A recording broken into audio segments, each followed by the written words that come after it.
ఓ real story, చాలా inspiring story చెప్పుకుందామండి. Malai Devanath మీకు తెలుసో లేదో, ఓ కుర్రాడు చిన్నప్పుడే వ్యాపారం అంతా పోయింది, కాలిపోయింది, టీ షాప్ అన్నట్టు. తర్వాత రన్ చేశారు కానీ పెద్దగా నడవలేదు. వాడు అప్పటికి ఇంటర్ చదువుతున్నాడండి.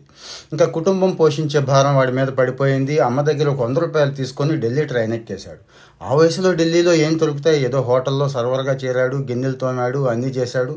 మొదట్లో నెలకి 3,000 రూపాయలు ఇచ్చేవాళ్ళు. తర్వాత ఒక 5,000 చేశారు. దాంతోనే బ్రతకడం స్టార్ట్ చేశాడు. అక్కడే వాడి తెలివితేటలు చూపించాడండి.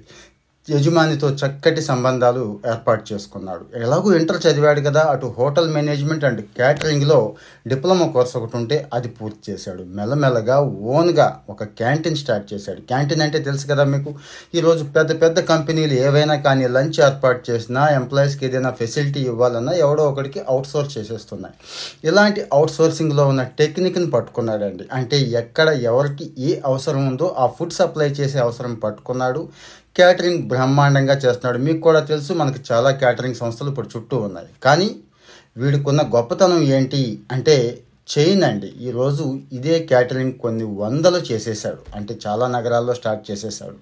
అట్ ది సేమ్ టైం ఈరోజు అస్సాంలో టీ తోటలతో సహా 200 కోట్ల ఆస్తి అయితే సంపాదించాడండి. సో చూశారు కదా, మీకున్న చిన్న స్కిల్ కూడా కష్టపడితే ఎక్కడికి తీసుకెళ్తుందో.